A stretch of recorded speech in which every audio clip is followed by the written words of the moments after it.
The second December surprise, Mary Elizabeth's Soldierly Christmas. Marjorie's Christmas story was called Mary Elizabeth's Soldierly Christmas. She said she liked it better than the story Dottie chose from the Surprise Folks Christmas Pocket. You can tell what you think about it for yourself, for here it is. Mary Elizabeth looked up from the soldier scarf she was learning to knit. Her mother in the rocker beside Mary Elizabeth's hassock caught a bit of anxious thought that rested between Mary Elizabeth's brown eyes. "What is it?" she asked, putting her hand down upon Mary Elizabeth's to stop the knitting needles. "I was thinking," Mary Elizabeth sighed. "Just thinking, Mother. It's going to be a very soldierly Christmas this year, isn't it? But the children, they don't realize it, and they're thinking and talking about Santa Claus. Are we going to have the tree this year?" Mary Elizabeth's mother patted Mary Elizabeth's hand softly. "We've always had one, haven't we, daughter?" she said. "Can you remember the time when we did not have one?" "No," laughed Mary Elizabeth. "I suppose it was when I was too small a baby ever to have a tree here, so little that I didn't know what the lights were and thought I would like to play with their sparkles. But I do remember the tree we had when I was a little bit older. It was before any of the children came. I was about 3 years old, I think. You told me that the tree was made in honor of the little Christ child's birthday, and I always thought you meant a little child like myself and expected to see him." Mary Elizabeth paused. "Then I grew bigger, and by there were all the children and the baby, and I was the oldest, and we all thought that a funny friend who was a jolly old man called Santa Claus brought us the toys we found in our stockings.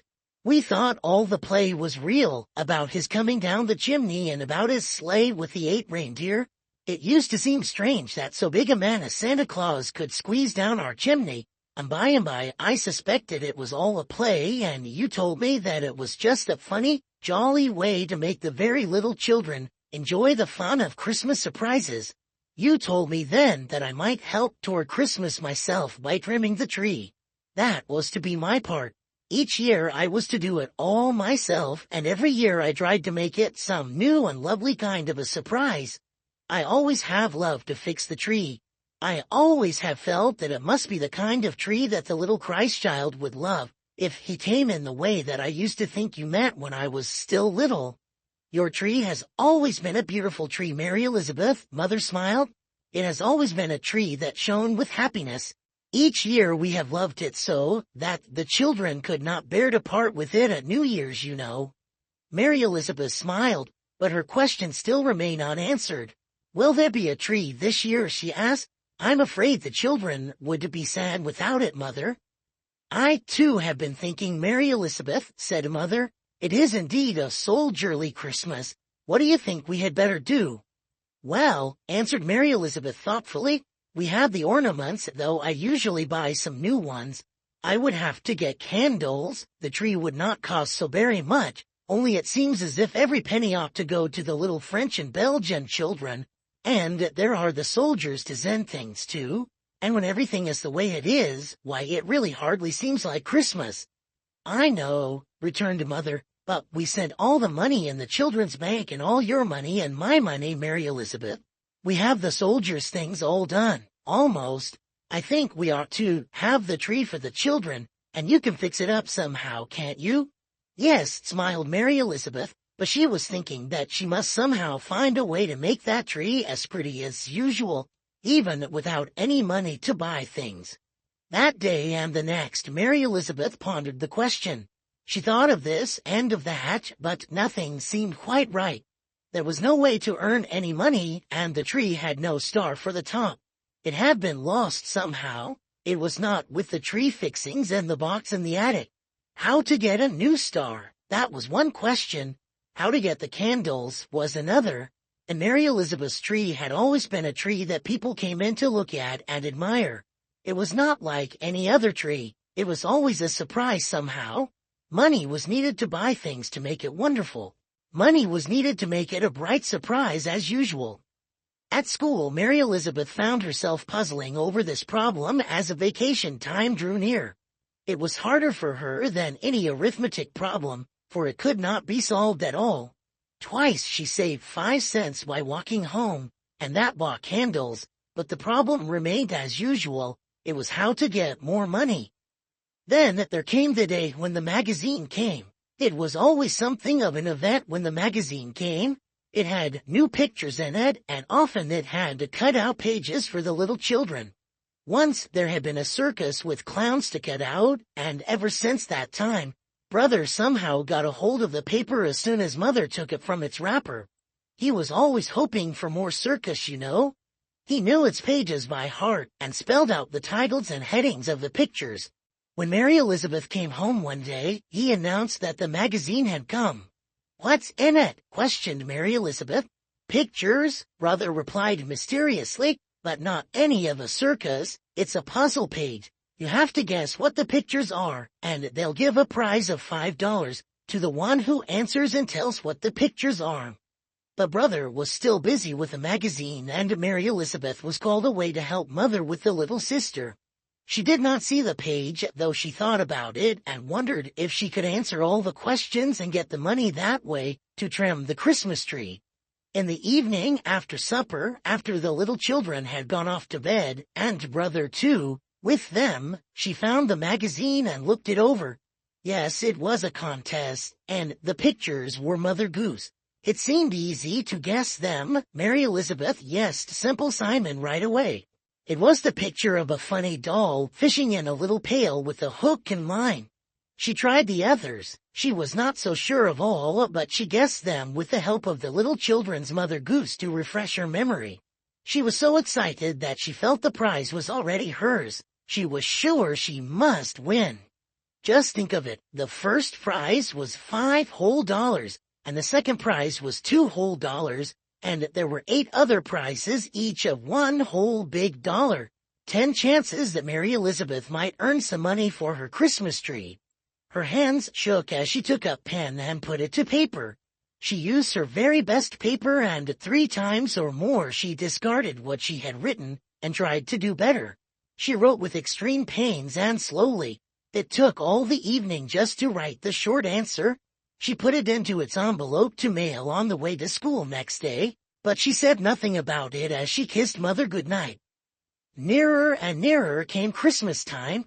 The little children talked more than ever about Santa Claus. Brother planned what kind of a stocking he would hang up. They talked about the tree and asked Mary Elizabeth what she supposed Santa Claus would make as a tree surprise this year.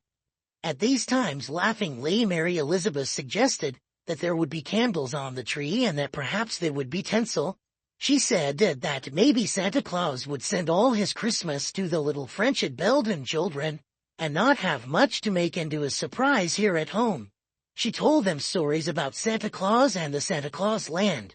She played with them to keep them amused, but she thought all the time of the Mother Goose contest, and as time went on, she felt less sure each day of having won. Once, she passed by the 10-cent store and found a beautiful gold star and wanted to buy it. Then one day, Mary Elizabeth actually found a 10-cent piece near a shop upon a busy sidewalk in town. Her heart went thump at the sight of it. She asked several persons if they had lost anything, and they replied no. So Mary Elizabeth went straight to the 10-cent store and bought a star right away. All this time, Mary Elizabeth watched anxiously for the postman. The time set for the close of the contest came and passed. No letter was brought to Mary Elizabeth. She knew that she would have had a letter if she had won any prize, of course. But Mary Elizabeth, with her heart heavy as lead, wondered whether she had really ever believed she would win. She admitted that she had. She was sure her work was right, that is, all answers were correct. The writing was neat, there were no blots. She had done her very best. Mary Elizabeth was too soldierly to cry. She told nobody. She set about planning how she would cut paper ornaments out of colored wallpapers and paste them together. She would make some paper dolls and dress them like fairies with the tissue paper she had. She would make wings with tissue paper, too. She would ask Mother to let her make some gingerbread animals and men to use on the tree. She would gild some nuts and pine cones, maybe. There was the star. There was the box of candles. Those were something. But if only she did have money, she would trim her tree with the emblems of all the allies and have a really soldierly Christmas tree. Mary Elizabeth went into her room and locked her door tight. She took the key of her lower bureau drawer and sat down upon the floor beside it and drew it out. In it lay all the Christmas tree things with the box of candles and the star. As she looked at the bright Christmas things, a tear dropped upon her lap. Oh, it might have been so different. Why is it that when one is just in the midst of Christmas planning, somebody comes to the door and knocks? Did you ever spread all your things out on a bed or table or on the floor and fail to have somebody come to knock at your door and demand to be let in right away? There came a knock at Mary Elizabeth's, but first the latch had been tried. "Let me in, Mary Elizabeth," cried Brother. "I can't," returned Mary Elizabeth.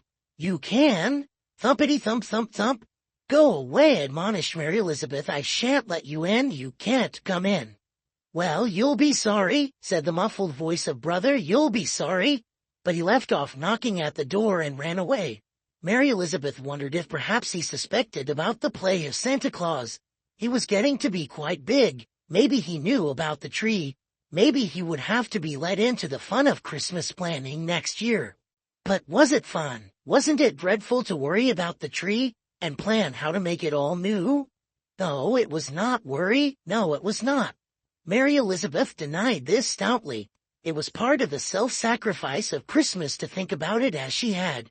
And there would be a lovely tree. Yes, there would somehow. She had managed to make a grand surprise of it. Oh, yes, she would. Mary Elizabeth smiled and was ashamed of that little hot tear. She put the Christmas tree things back into the drawer one by one, and she closed and locked the drawer. Then she went to the window and looked out across the snow. She thought maybe some cotton would look pretty and snowy on the tree like that. She heard Brother at the door again, but she wasn't quite ready to let him in. She wanted to be alone and think. She did not want to tell stories about Santa Claus. His little voice came plaintively. "Please, Mary Elizabeth, let me in. I'll tell you something nice if you'll let me in." But Mary Elizabeth was not ready to hear what Brother thought Santa Claus was going to bring. She did not go to the door. Then she heard his soft little footsteps trot away down the hall, and she felt sorry. She opened the door to run after him, and there, where Brother had left it, there lay a big square envelope with the name of the magazine upon it. Mary Elizabeth gasped. She tore it open and read, "Dear Mary Elizabeth, your good work has merited the reward of the second prize of $2 offered in the Mother Goose contest. The money is enclosed, and we hope that it will bring with it a very happy Christmas." Happy Christmas! Hooray! Oh, how fine! Happy Christmas! Why, of course, Happy Christmas! Wasn't it splendid? Wasn't it a surprise? Waving the letter, she hugged everybody that she met. Mother, Brother, and all the children. Something splendid had happened, they all agreed. Everybody congratulated Mary Elizabeth, and only Mother really guessed why Mary Elizabeth didn't spend it all right then and there the very first day in buying candy and peanuts. That was what Brother and the little children suggested. But next day, after vacation had really begun, and when the little children and Brother were safely out of the way, Mary Elizabeth, with her little red kid purse, slipped out of the house and off to buy the flags of the Allies to use for the Christmas tree. Mary Elizabeth had decided, too, what the Christmas surprise was to be. Yes, it would be a tree covered with flags, and Old Glory would be with the star at the top. And then came tree trimming, and the tree was, it was ever so much more wonderful than any tree had ever been before. Everybody said so. The little children said so. Brother said so. Mary Elizabeth herself knew it was so. All the poor little children who came to the tree said so. It was Mother, however, who knew about the very soldierly Santa Claus that had made the tree so lovely. It honored the little Christ child's birthday, dear, she said, as she kissed Mary Elizabeth good night. It is the tree of the soldiers who are fighting for all that Christmas means. The star was there, replied Mary Elizabeth. End of the 2nd December surprise, Mary Elizabeth's Soldierly Christmas.